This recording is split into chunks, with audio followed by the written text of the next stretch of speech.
Hi, welcome to Train Talk. I'm Monnie Aleahmad, your host, and I'm here to guide you through an interview of different creatives and interesting people that'll explain to us about their life, their art, and their passions. And we'll see where the conversation goes. After all, we're all writers on this train of life. So join us. Hey everybody, I'm Scott Richards. I'm a stand-up comic, and today I'm going to be doing a little stand-up for you. And thank you, Monnie, for coming to my show. Hey man, it's great to be here. Monnie, you're a good-looking guy. You know that? I sometimes I do, I guess. I just want to lure you into my gingerbread house. You're so good-looking. You into feet, Monnie? I can be. Yeah, I'm not either. That's gross. Anyway, I know what you're thinking. You're looking at me saying, wow, this guy looks like the president of John Wayne Gacy fan club. I mean, close.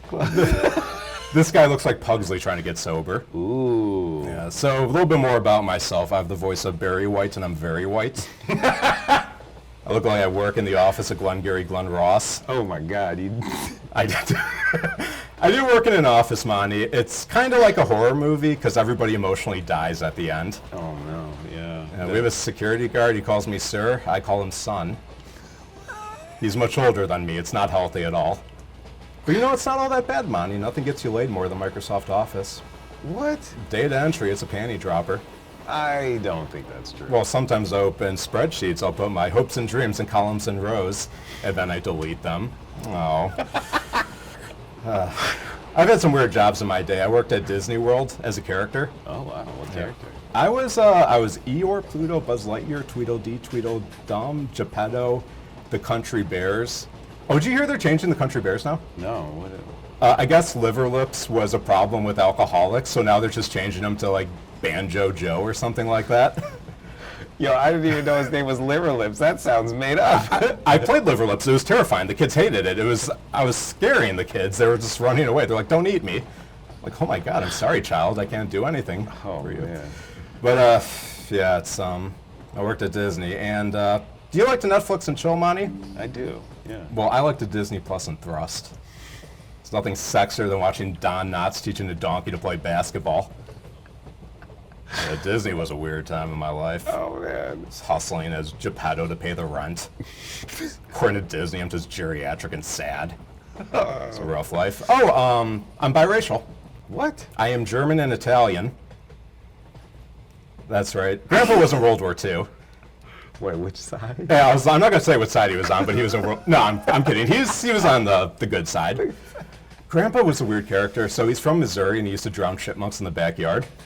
Back then, there wasn't pest control. It was just a drunk guy with a hammer protecting his tomato garden. He was a good guy. Yeah. He's a good guy. He's a good guy. You do what you gotta do for your family. Absolutely. You like shower sex, Monty? I mean, it's not my favorite. Yeah, well, it's not sexy. It's dangerous and it's cold. Because your partner dries off with the only towel you own, and she gives it back to you cold and wet. It's like, thanks, honey. Why don't you throw snow at me? Go crochet, watch your Ted Bundy documentaries, you psycho. Oh, the joke's on her, because every girl I get with in the shower gets athlete's foot. That's all right. Decided to get back into dating, Monty. Doing online dating. Wow, how's that going? It's not going. Not going. Because I like shopping for human beings when I'm on the toilet. I can relate. Thank you. Yeah. What else are you going to do on the toilet? I know, right? Swiping, right? You're at your worst swiping, trying to impress people. Oh, man. Yeah. But I have a lot to offer women. Oh. I don't have any tattoos, but I have moles and skin tags. Wow. So if you have a Sharpie, we connect the dots and make a constellation. Ooh. That's right, Orion. I got Disney Plus, full circle. I got a steam cleaner. You're gonna have a clean bathroom until I get in there. That's right. So I went to one of those extreme haunted houses where they beat you up and molest you. Really? Yeah. Wait. What? I had to sign the waiver. First question was, are you gonna sue us? I check off no. Second question, are you mentally ill? I'm like, yeah, but I check off no. And in this extreme haunted house, Monty, this naked demon girl just jumps out and attacks me. And I know it's supposed to be scary, but I really like the attention. I think of a life I could have together with Naked Demon Girl. I could take her home to Thanksgiving. She's speaking backwards. It's our kid's first day of school. She's stealing the souls of the other kids. Hey. Yeah. I don't have kids. I got plants. Okay. All my plants are dead. Howard Fern just died. Was he a fern? He was, I don't know what he was. I got him at Trader Joe's for like $5. He's not with us anymore. Yeah, it's a rough life. But I'm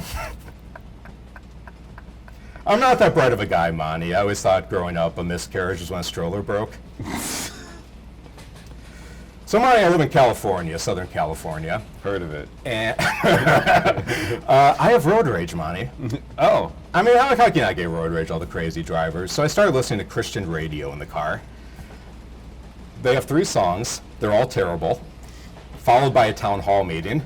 But they have the sweetest traffic reports. They say, oh, somebody died on the 405, but now they're with Jesus. And I'm like, oh, thank God, it all worked out. Oh my God. It's so great. You like games, Monty? I think so. Who's in my mouth? It's a fun one. When I was growing up, my mom would play peekaboo. She would go, peekaboo, and I'd be like, oh, shit, it's you. You got me. She was great. Pet peeves. Oh my God, so many pet peeves. When people talk to me at the urinal, that's a pet peeve because there's making conversation. They're being nice, but it's like I have my penis in my hand. I'm trying to do my business. I get shy. I get really shy. And I got an eye exam the other day. Got a contact prescription. Oh yeah. Yeah. So I went to America's Best. You know, the classiest. Oh, I know it. It's our best. So the doctor, he looked like Rowan Atkinson from Mr. Bean, but he had these Gucci shoes, but they were really worn, so it just said Gooch on it. It was like this loafer that was falling apart. And he says, oh, you have a cyst in your eye. And then he starts squeezing my eye, and I'm like, oh, God, stop it. And then he says, just put a hot towel on it, and it'll go away. I'm like, you could have just told me that before. You know what I hate about going to the eye doctor is when they do that puff of air in your eye. It's like, when you clean the gun before a first time with a girl. It's a puff of air. Sure. Yeah. I used to go to Universal Studios. Okay. I got a membership just by myself. I would go after work, just grumpy. Okay. Get my picture taken with other people's families on Harry Potter. Sad life. And, Monty, do you like Marvel movies? I do. I don't. Here's why. Movies should only be 90 minutes. Movies 90 minutes, sex with me 3 minutes. You want to have sex, watch a movie 93 minutes. Got the rest of your day to go to the post office. But, God, these movies are like 3 hours long to watch. I saw Marvel Endgame. I didn't see the other ones. I didn't know what was going on. Josh Brolin was Grimace, and he had this like hand job glove, and they had to get stones for it. I didn't know who was who. And then another Marvel movie, Spider-Man, hit or miss. I don't need to see Tobey Maguire shoot loads out of his wrist. But he was good. He was a good guy. I like Tobey Maguire. Cool. Yeah. I think that's kind of the gags. I think that's good for now. That's good for now. But Monty, thank you for having me onto your show. Thank you. That was amazing. Yeah. Thank you, Scott. Thank you, guys. For bringing us the comedy. Oh, 2 of you. All right. Well. Yes. Thank you for being here. Welcome to Train Talk. Thank you for having me. Oh, absolutely. It's been a real pleasure. First off, Yes. who are you? I am Scott Richards. I am a stand-up comedian, a writer, a horror buff, somewhat of a stoic, trying to grow up a little bit. My jokes are still maybe immature, but I'm trying to grow as a person. Okay, fair. I think it's good to separate that, because then you have an outlet for your immaturity, you know? Absolutely. And what's crazy about comics is a lot of people, they want to be a character during it. So, like George Carlin, he said, I am never the same person on stage. And I thought that was great, because then you could differentiate your life to being on stage. Because if you're like me and you do a lot of self-deprecating jokes, it could kind of mess with your head a bit. And I know a lot of comics, sometimes doesn't work out. For me, it's more of a character. Yeah. But it's an exaggerated truth. Yeah. Everything I told you is real. Yeah. Unfortunately, but it's a very exaggerated truth. That's a beautiful thing. I think there's an art to that itself, though. Because you're intaking your reality and you're putting a twist on it. That is an art form. It's the same thing I would do in like cartooning or whatever. Thank you. Yes. Yeah. You come up with like a weird situation happened in your life, and I put it on paper and I present it in a certain way. That makes it palatable. Do you feel like stand-up is like the same type of thing? Yeah, I put my own spin on things. I like to think of everything as satire.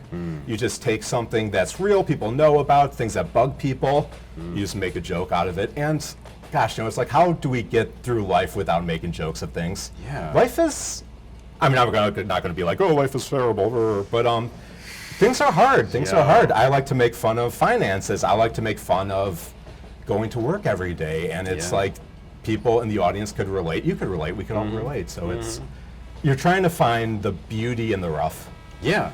No, it's great. And I think it's like one amazing thing that comics do is they put perspective on our life sometimes, because I feel like oftentimes when we're in these systems of, capitalism where you have to work all the time, and it's just the way it's always been, and you're always struggling to get ahead or stay ahead or keep up, right? Yeah. That you kind of forget that, like, oh, I'm an ape on a rock, Right. Yeah, I feel like, do you think like there is like some sort of like an obligation that comics have to give like perspective, or do you think that just is naturally what comes out of comedy? I think it's good for them to give perspective, because if we're going through a rough time, like I do joke about death sometimes. Yeah. And stuff, and death is, because it scares me. It's scary for everybody. Yeah. It's an end. like one of my jokes is I went to a funeral in the city of Northridge, and I know it was more sad, the funeral or the city of Northridge. But going to a funeral is rough, and things like that. That's how we get through life. Yeah, absolutely. So would you say that primarily, like, how would you define yourself as an artist? I would say I'm a storyteller. Storyteller, ooh, I love that. But a funny, twisted storyteller. Yeah, you are. So my sizzle is a little darkness. Gosh, an old stand-up teacher said, I like you, you're really twisted, but I like you. And I love that. I just take that. And of course, I'm never going to do anything cruel or mean. Roasting is cool to an extent. Yes. But knocking people down, that's not. Yeah. I like to knock down the situations. Yeah, I'm with you on that. Oh my God. Talking about, like, so we go way back, obviously. Absolutely. Like, what, 20 years or so, maybe more. Oh my God. I forget, right? Because The last guy you interviewed was like 13, and he's like, we're like 5 times his. Yeah, I felt so old. I mean, for real. But I mean, normally I feel old because I'm creaking, and then I was sitting in front of this youthful person. Do you say you were freaking or creaking? Freaking. Okay. Because I'm freaking, baby. I'm out here freaking. Hey, yo, hey. I love the shimmy. The shimmy. All train talks need to shimmy. They do. I need to shimmy more. All right, more shimmies. Shimmies. Coming up. That's right. Comment below if you want more shimmies from Monnie. The thing that I remember most about you that stood out was like, well, first off, you're hilarious. Thank you. And you've always been hilarious. And everyone has kind of just known that about you. You used to write these plays. Yes. About all of our friends in like the theater community at the college and stuff. And oh my God, like they would go around and people would lose their minds, man, because you would understand each of us to a certain degree, and like I would put a spin on all of you. Yeah. Can you talk about like how you put that stuff together and why? Yeah, actually that's one of my, in a weird way, that was one of my inspirations for continuing the comedy, because I finally got positive feedback, even if it was just from my friends, but it's people I look up to, so I love it.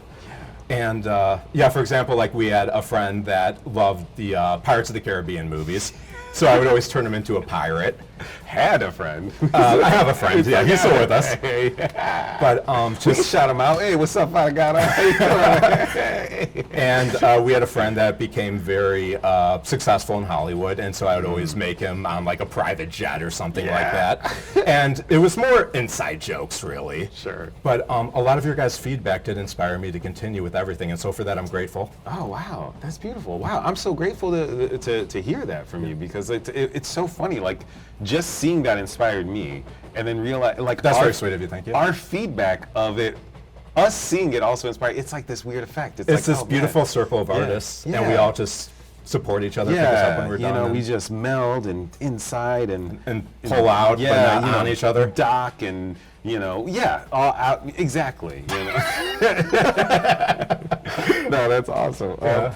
So, if someone was to consider your art, like take a broad view, look at your storytelling in all aspects, right?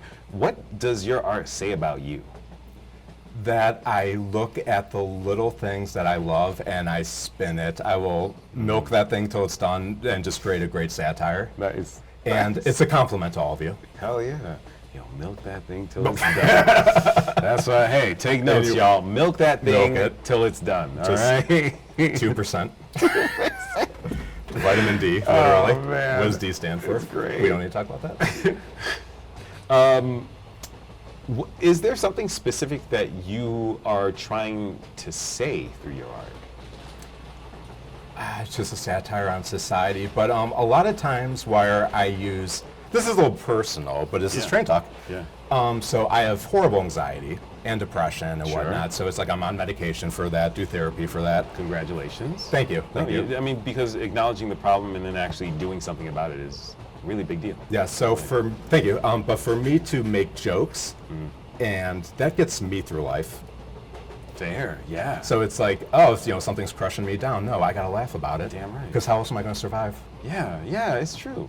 Because what are your options otherwise, Just be sad about everything? And That brings up a really good point, because I'm really into Stoicism. Marcus Aurelius has a great phrase, oh God, I'm probably gonna butcher this, but it is, life is a wagon and man is the dog tied to the wagon.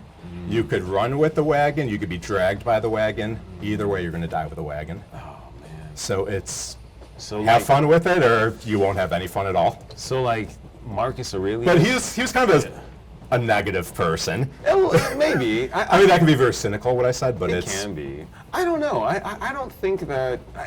I think that there's one way you could look at Stoicism in a negative way, but I think it's more about Stoicism is more about how you interpret, not how you react to the world, rather than interpreting the world, right? Absolutely. Yeah. It's just, another thing is people around you, they're going to be negative, they're going to be bitter, but hey, we're all in this together, as opposed to this magical thinking of everybody's equal, everyone's unique, which, not to put words in anybody's, mind or whatever, but... Yeah. I mean, So a little bit of bitterness does help. Okay, that's fair. I think that's common. I think among artists in general. Right. Oh man, so all right. Because it's Hollywood. How many times have we been rejected? I don't More think times than I could count. It's impossible to count. I mean, most of my life is rejection. I accept you, man. Oh, thank you, and I accept you.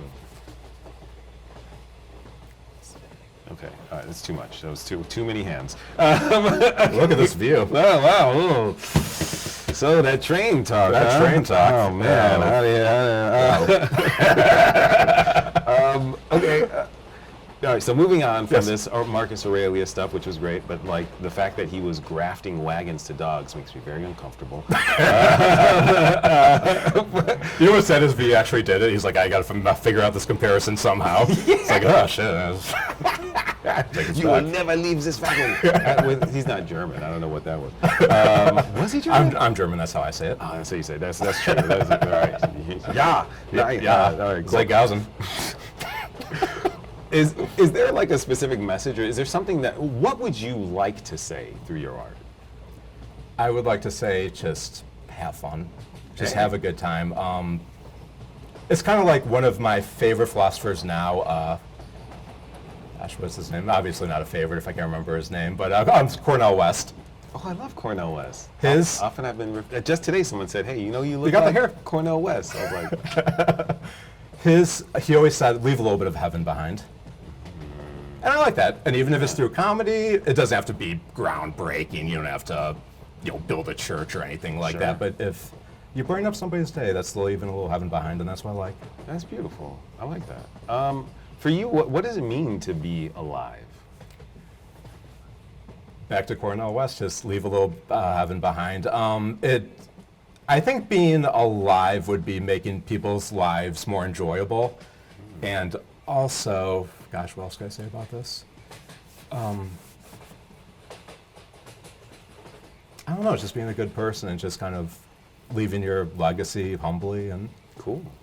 Sounds very human. and also with art, I would say that was what I meant to say.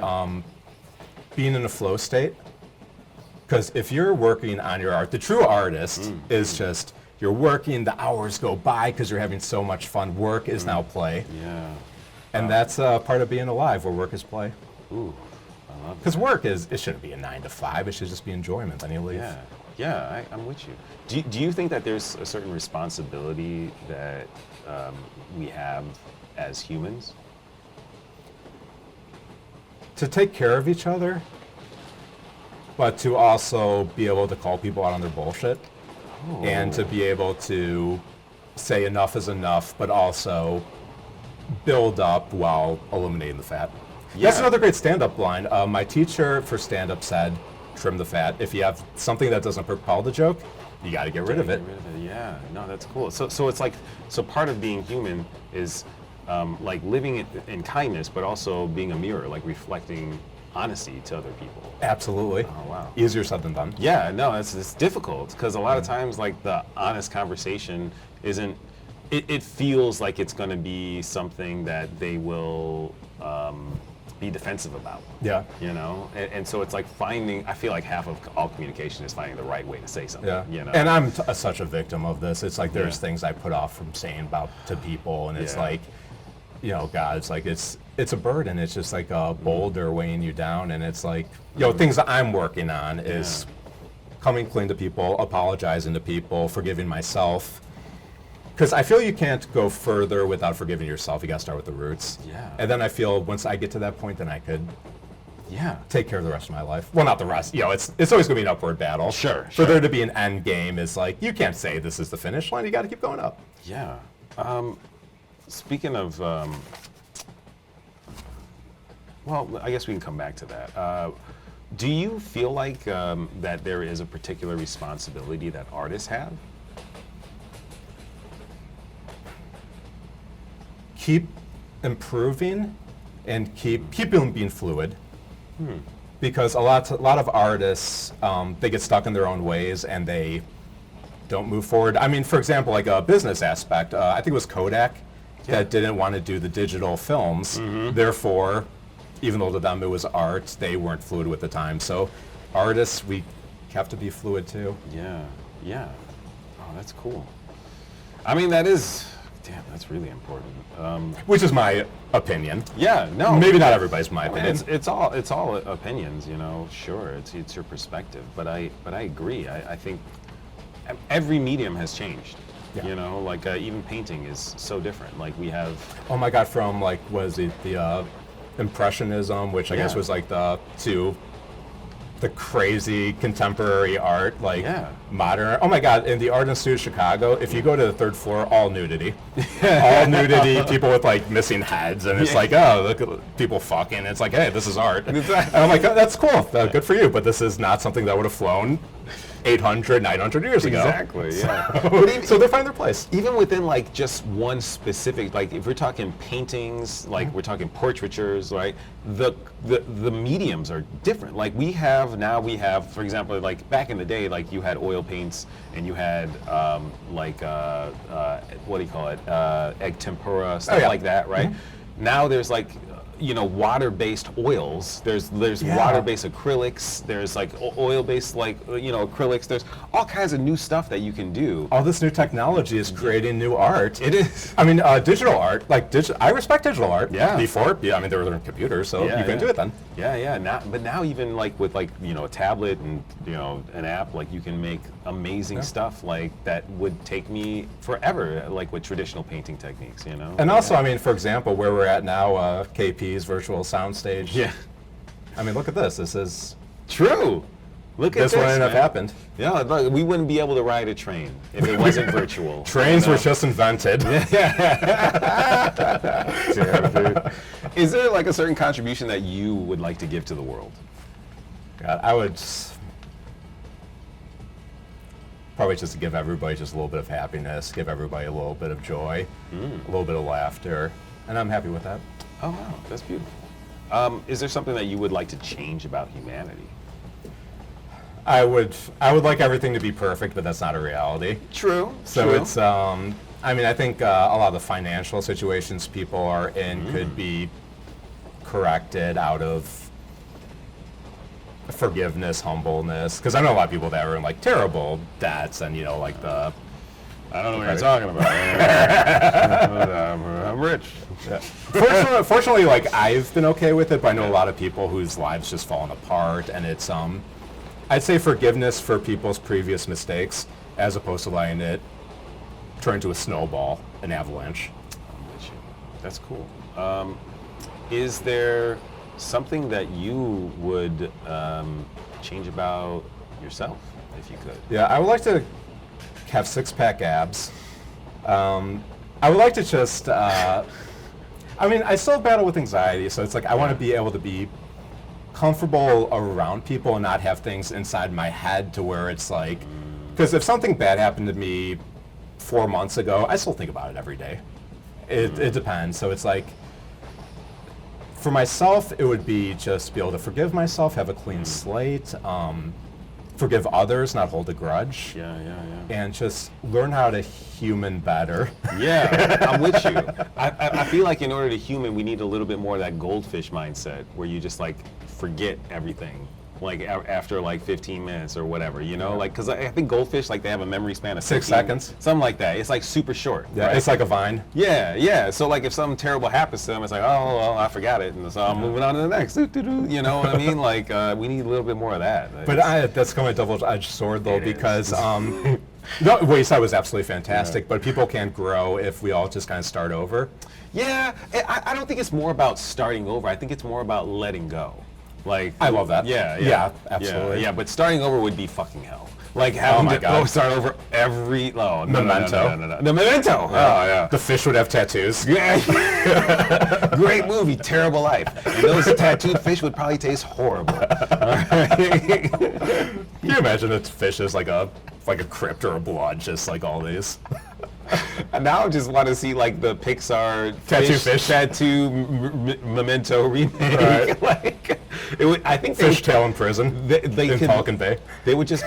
Oh man, Guy Pearce could come back and just play the character. You know, dude, that'd be ridiculous. Actually, if prison fish were in Falcon Bay, that'd be kind of ironic and funny. I think we're on to Disney. Hey, all right, guys, don't steal that patent pending. All right.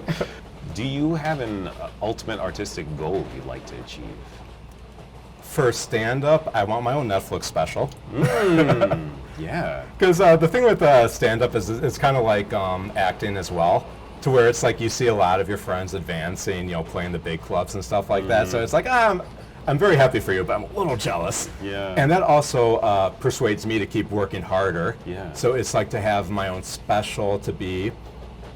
I don't need to be a household name because I feel that might be kind of superficial, even though, you know, who doesn't want that? Yeah, sure. It's convenient. It's helpful. It's convenient. Yeah. I mean, if I can make a career just doing that, that would be terrific. Yeah. And yeah, just keep raising the bar until I'm gone. Cool. I like that. So like continually growing, like that's beautiful. Because I've seen a lot of comics that just stay stagnant, and it's just like then they become bitter and miserable, and it's like there's no fun. Yeah, man. You gotta live somehow. Cool. Do you have like what would be your ultimate gift to humanity? A really dirty book that's really funny, that lasts throughout time. That people could just pick it up and be like, oh, this is hilarious. Because a lot of great authors pass, and like a lot of their stuff is still funny. I like, the guy who made like Calvin and Hobbes or Peanuts or something like that. It's like they're still. I can't remember his name. Bill Watterson? Yeah, something like that. I think so. Yeah. If he's still alive, then I feel like a dick. I think he died. Okay. Yeah. Good. But if he is alive, then I feel like a dick. But to be able to pick these up again and be like, I miss these. These are fun. These put a smile on my face. Oh yeah. So to have that type of joy that people could revisit in a book, or because gosh, I mean, like Richard Pryor, Rodney Dangerfield, George Carlin. I still watch their stuff. It still makes me laugh. Yeah. And they have created what I would like to have that permanent thing where people could just enjoy. What would the topic of this dirty book be? Well, I'm working on a little bit now because I'm a big fan of horror, so I'm trying to make a bunch of dirty horror stories, like 2 pages, just silly, fun, a little twisted, a little comedic, and just keep that going throughout time. Ooh, I like that a lot. I mean, look, man, if you want to do it like, Calvin Obstoff, if you want to write it and need an illustrator, man, we can collab. Let's figure it out. I would love that. We did something forever ago. Remember, like, you had a book that I drew like a cover for. It was a play I wrote, Parables of the Neurotics. It was a little while ago. It's still sitting on my hard drive. Oh, cool. Yeah. Oh, man, But, I completely forgot about it until right this moment. Yeah. Jeez. Yeah, I remember that. I got to revisit that and maybe launch it. And hey, we're in Hollywood now. There's Yeah, theaters. man. Yeah, who knows? Who knows, man? Yeah, let's do it. Yeah. Cool. Do you have like an ultimate desire from this world or universe? Desire. Just to have a comfortable living, a nice home, a nice family. And I'm very simple with that. I just prefer just to have all my needs met and Yeah. be able to exercise a lot. Feel free to. I want to feel free because right now I'm always in my head about things, and to be able to lose that barrier. Damn, you said it, man. That's what I want. Feel free. To feel free, yeah. That is, I think you like nail on the head. I think that is my ultimate desire, really, to feel free. Right. Oh, that's great. Because I'm stealing that. Please, yeah. When I'm sitting over there interviewing myself, I'm gonna use that answer. When you're a crazy man in a padded room talking to yourself. I mean, we're not sure that that's not what's happening now. So We don't exist, Monnie. I wouldn't be surprised. Train talk's a figment of your imagination.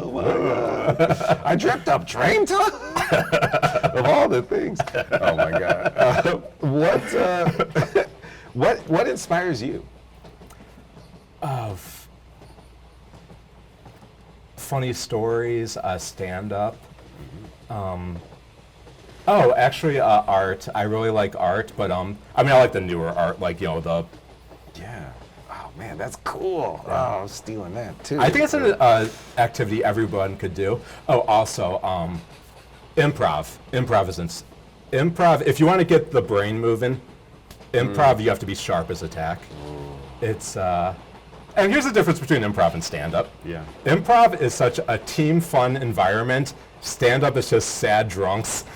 I'm teasing, but it's improv. I do improv jams over at Upright Citizen Brigade. I take a class over at Glendale Room. It's a new place in town. Nice. And it is such like a fun community experience, and God, it is. If you want a cure for dementia, it's to be an improv.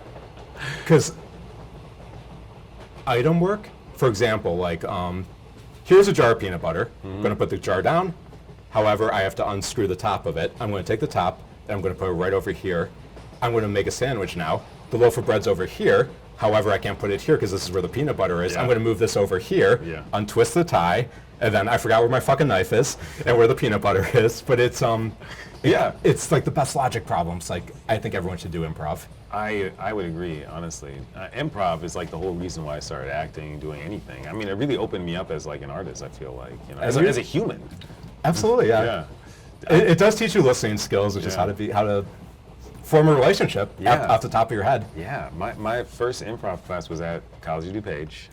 Were you and me in that? I don't think I was in it with you. Because we were an improv comedy troupe in West Chicago. Yes, we did. We were in the troupe, but that was much later. But yeah, the first class I took, it was with Ann Shanahan. I never had her. I know her because we've worked together, but never like in a class. Oh man, she was incredible. Like, it was like, honestly, it felt like the easiest, most rewarding thing I'd ever done. I was like, oh, I'm just being me, and everyone thinks I'm amazing. That's never happened before, Like, that was also an inspiration for me to kind of continue. So yeah, that's so true though. When someone recognizes you and rewards you for being who you are, God, that's such an amazing thing. Similar to what you guys did with the little plays I wrote. Yeah. So that's a similar. Yeah, similarity. no, I get it totally. Oh, that makes so much sense. Cool. Well, I mean, I want to show up to one of those jams. Oh, please, yeah, they're free. It's just walk in. I'll let you know when they're. Yeah, cool.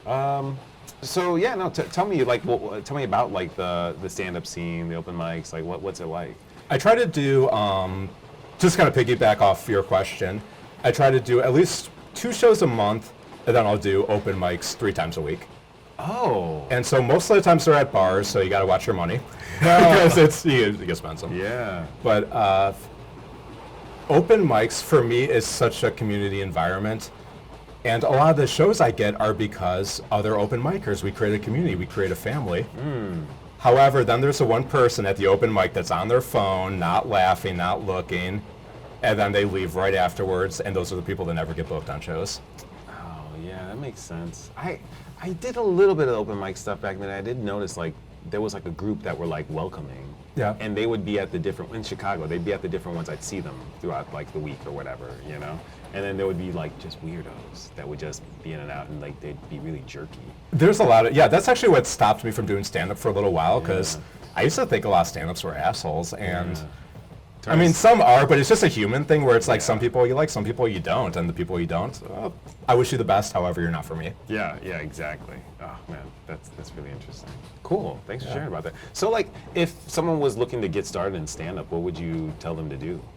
How I got started, and this is more of an advantage with Los Angeles than any other place, because I used to do stand-up shows before I really knew what was going on, and I always felt like a little outside of my skin, because I'm like, am I doing this right? Yeah. So I took a class at a comedy club, and that benefited me. That gave me a foundation to create joke structure, and to just to be in front of people once a week, to hold yourself accountable for performing once a week in front of the same amount of people. That's the best way a person can get started. However, other people are going to be, no, you shouldn't take a class, you should just be organic about it, and I get that if it works for them. Sure. But for me, I needed groundwork, I needed foundation. Yeah. I think generally speaking, like even if, personally, this is my experience of just art in general. Oh, please. Like if you have an understanding of what you're trying to do, doesn't matter what it is artistically, if you take some classes, it'll help you to understand what you're trying to do better. Like, Yes. You know, even if you don't use any of the tools that they're trying to give you or the methods, it'll help you look at the craft that you're approaching from a different perspective, you know? Absolutely, because sometimes you're not sure what the problem is. Yes. But when you take a class, it's like, oh, everybody has this problem. It's not just me not knowing what I'm doing. Yeah. It's, okay, this is everybody, so now I feel better. Yeah, and that's a beautiful thing, like finding a sense of community in something where you're not like, I'm the idiot that doesn't know what to do. Like, it's so easy. I think there's something deeply biological about us that like reverts us to that mindset so much. It's like this weird fear response where we think we're alone in everything, you know? Oh yeah, because I mean, stand-up is scary for a lot of people because it's like you're up there alone. Yeah. Maybe my jokes are funny to me. Are they funny to other people? Here's a thing about a joke I had that was hilarious to me, not to anybody else. It is where Jason Statham is getting a colonoscopy at gunpoint.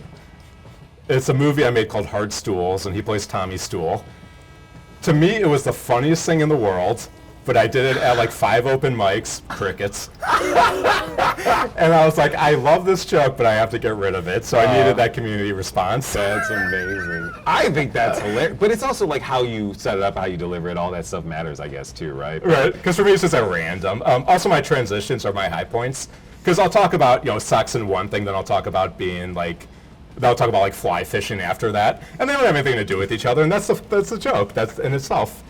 That's cool. The misdirection itself is hilarious. Oh man. One guy I saw, I forgot his name, but his joke was just about how he hated children, and then he segues into, yes, I work with kids, and that was funny. I don't do it justice how I presented it, but I get it. That is funny, dude. Oh my God. No, you're right. The misdirection is like anything that makes your mind just switch like so drastically, and you're like, whoa. Like I find that entertaining for me, anyways. Oh, and another hard thing about joke structure is the punchline to a lot of people is the easiest. It's the setup that's hard. Because I could say, the panda had sex with the Eskimo, and that's the punchline, but it's like, well, how are we going to get there? Yeah, exactly. So you could have the greatest punchline in the world, but and a lot of times my setups could be long-winded, and then you realize that at a show, and you're like, oh, I got to chop half of this, or just take a sentence here, throw it in another joke. The Eskimo was my wife. I don't know. And she clubs you with a seal. Alaska humor. Zing. Oh my God. So our history is I don't know, like we were kids in college and stuff. So we've been running around doing dumb stuff for many years. Like and we did working a haunted house together for a while. Oh my God, yeah, that was such a weird haunted house because there was no theme. It was just like a bunch of drunk kids. Like, I was working the haunted kitchen because they had cabinet space. I could hide my booze in there. And I was like this weird hillbilly cannibal. People would walk in and be like, oh, fresh meat, fantastic. You all staying for dinner because you are dinner. And like, that was it. I remember like there was sometimes where I was in like one part of the house where it was like the strobing lights and stuff, and like they couldn't see when they turned the corner. I gotta do that. They give me like a migraine. I could only be in there for like 10 minutes at a time, Right. man. It was very intense. Every night at this haunted house, I had a migraine. Like I felt like I was dying, but it was so much fun. You should stay in the kitchen with me. There was no lights. It was just cabinet space. Yeah. It's very luxurious. That's why I always use the handicap stall inside the regular stall. It's more room. Smart. Unless I'm in like a special ad. I'm gonna stop that right there. I love everybody. I mean, what are the odds that they're gonna show up? You know, like percentage-wise. With my luck, Yeah. you know. Yeah, totally. Oh my God. Cool. What are you passionate about in life? I'm passionate about art. I'm passionate, like actual physical art, like paintings and stuff like that. Yeah. Art museums I love. I'm passionate about simple things. I love like history. I like seeing I love going to like train museums. I love science shows. I like seeing how mundane things are made because it kind of relaxes me. Yeah. Like my favorite show is like how stuff is made or something Get like out that. of Science here. Channel. Get out of here. Yeah, I like seeing how like a racket for racquetball is put together, and like that I find that calming. That stuff's cool. I do enjoy that stuff myself, man. When I was a kid, like Sesame Street used to have like little stuff like that where they'd show you like a crayon factory or whatever real quick, and I was like, oh, this is cool. And to relax on that, I listen to soundscapes because they're just normal. It's like, crickets or like a rainfall. Yeah. Or so I got the Calm app because they gave it through me for work, and 2 of these soundscapes are Jurassic Park, and I'm kind of wondering if like 3 hours into it, if Raptor fucks you up. I would be thinking that the whole time. Yeah. Like nothing about Jurassic Park sounds calming. No, it's like they're gonna get me while I'm sleeping. Yeah, have you seen the movies? Like, what are we doing here? Like, what's that? Calm presents Jurassic Park. What? What is happening? It's like, It's the most soothing until it just rips your throat it's like out. heaven presents hell. Yeah, it's like, why? Why are we doing this? Dude, But the Calm app is pretty cool because they have Matthew McConaughey reading you bedtime stories. okay, that's amazing. It's kind of weird, it's a little relaxing, but Oh my God. It's like Calm presents. And Calm didn't pay us to say this, we're just, because we're kind of making fun of it. Calm presents the Black Lives Matter riots. Like, oh, yeah. Why, Calm? I'm not calm at all with that. This is inappropriate. We're trying to spread out. We're trying to capture different areas of the market. Oh, sorry. All right. What would the intermediate version of that be? It would just be like not as calm. Would that be the app? Oh my God. That The is stress just- app? The stress app. That's so silly. That's like Calm Premium gives you the stress version just in case. Oh my God.